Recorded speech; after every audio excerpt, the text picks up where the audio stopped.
All right, heading number two is going to be the economic development of the Tang and Song China. We are going to work on chapter 15, heading to the resurgence of empire in East Asia. The things which are going to, the College Board says they're particularly interested in here is talking about how the dynasties became increasingly commercialized and how they have to depend on peasant and artisanal labor. Also, we're going to talk about the expansion of the economies and innovations in agriculture and manufacturing. So we're going to start with agriculture because this answers the question that you probably are wondering is at some point you probably wondered, why does China have so many more people than everybody else? And the answer, surprisingly, is rice.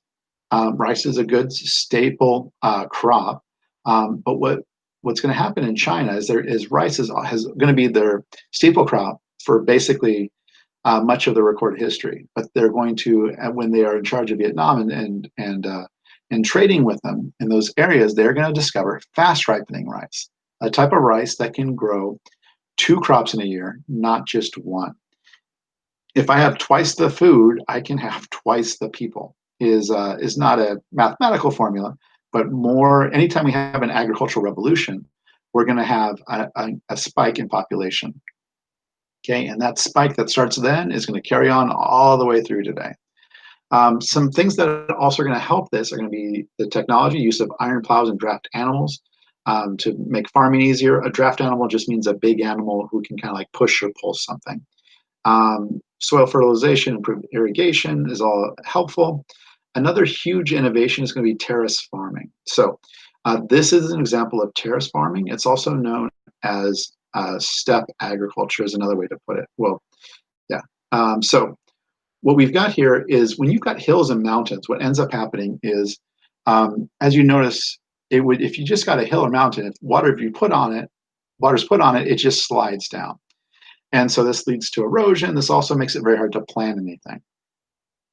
What was innovative was to say, wait a second, instead of just having these sloping hills that just lose the water as soon as it falls, what if we cut in steps or terraces along our hills and mountains? If we do that, that means that as rain goes down, it can be captured. And if it can be captured, then that means we can plant rice because rice needs a lot of water to grow. And wouldn't it be great if we have our terraces with all this water, with this rice from Vietnam, and have two crops per year, which will lead to huge population growth. So just because this is the first time we're talking about it, if you take a look here, this is kind of the growth you would expect to see in a successful empire during these time periods. That's because we're in DTM1, so we have a lot of people are having as many babies as possible, but people are dying young and from all sorts of things. So left to its own devices, that's kind of what we would expect. It's just kind of incremental growth. We see here in 800 to 1,000 when things are going decent. We also have a kind of bigger jump. But this right here, when we go from 60 million in 1,000 to like 110 or close to 120 million in 200 years, that is called exponential growth. That is a huge jump, and that is, of course, from the fast ripening rice and the general success of the civilization. Not only do they have the food, but they can get it wherever they want to because of the Grand Canal and other transportation networks. So this means Chang'an is going to be the world's most populous city, most people, with 2 million residents. And not only do we have that huge amount in that city, the Southern Song capital is going to have 1 million. And we're going to have several cities of 100,000, which I realize today isn't a big deal. But back then, it is a huge deal. If I have 1 million people or 2 million people, that means I need to feed 2 million people, which means I have to have a lot of agriculture and a lot of way to get food to where I need it to go. One of the interesting things that happens with this population growth is we also have, unrelated, but we have the strengthening of patriarchal social structures. So China's always been patriarchal.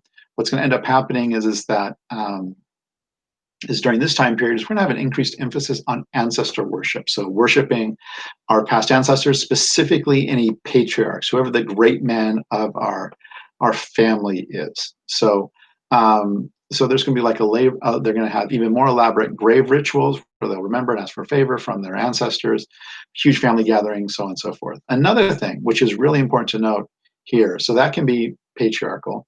Foot binding is also the very definition of patriarchy. So we have this lady who has had foot binding happen to her. Some of you are probably going, well, wait a second, that's a pretty big foot. I don't see how that's how that's foot binding. So again, foot binding wrap cloths, or you sometimes you have to break the growth plates, or so on and so forth. You basically are going to make the feet as small as possible. So what's important to note is that's not the foot. The white is the foot. You look at here to the side. This is the foot, the white part, not this part. Okay. As you'd imagine, so this reinforces patriarchy because literally that woman will have to depend on men for the rest of her life. She won't even, unless she's going to crawl, she can't even go anywhere without a man helping her get where she needs to go. So the foot binding was seen as beautiful for whatever reason, as an aesthetic in that culture. And so it also strengthens patriarchy. Just a quick note that I need to mention: whenever you get you're never going to get points for saying, oh yeah, they were patriarchal. You need to give examples, concrete examples of why patriarchy is being reinforced or is a patriarchal society. Foot binding is definitely one for China. Okay, there's going to be a series of technological and industrial explosions here. We're going to have an explosion in the porcelain and the ability to make and manufacture beautiful chinaware. You may or may not, your family might not call like the fine china the nicest stuff you have. So it's very beautiful. It's somewhat fragile, but very beautiful plates and so on and so forth that can be made out of porcelain. We're going to have an explosion in the increase in iron due to the use of coke, not coal, in furnaces. Not that type of coke. The coke I'm talking about is a substance which gets incredibly hot, incredibly fast, and is long lasting. So it's like coal, it's just better. It allows you to make more iron at any one time. So, and they're going to take that iron and going to make more agricultural tools and weaponry out of it. During this time period, we're also going to have gunpowder invented. This is not like pistols or anything like this. This is like fireworks, like cannons. It's going to be greatly improved and refined over time, and performed better by other cultures, and I'll get there when I get there. We have the earlier printing techniques. Some of the earliest printing press techniques are going to be created and refined in China. And the big thing with the printing press is usually movable type by the mid 11th century, which can make things incredibly easier. Instead of just carving out an entire wood block and then that's it, you cut out movable type so you can reuse the ideograms or the letters over and over again. Another huge thing is going to be naval technology is going to be the compass.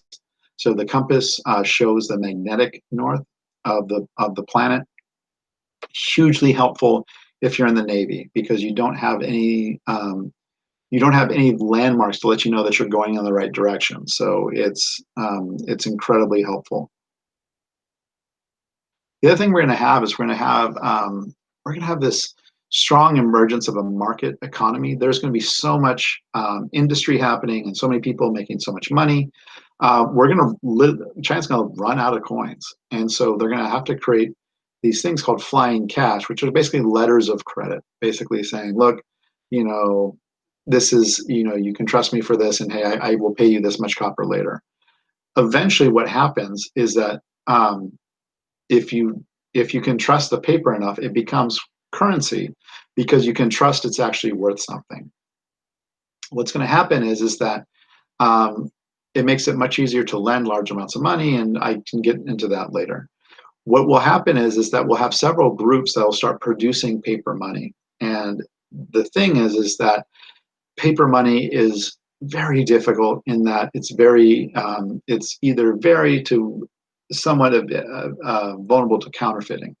And so it's very easy for governments and people and companies to just print more money. If you print more money, then it becomes worthless. And if you do that, then people riot. So what's going to happen is by the 11th century, the government's going to have to claim a monopoly on money production.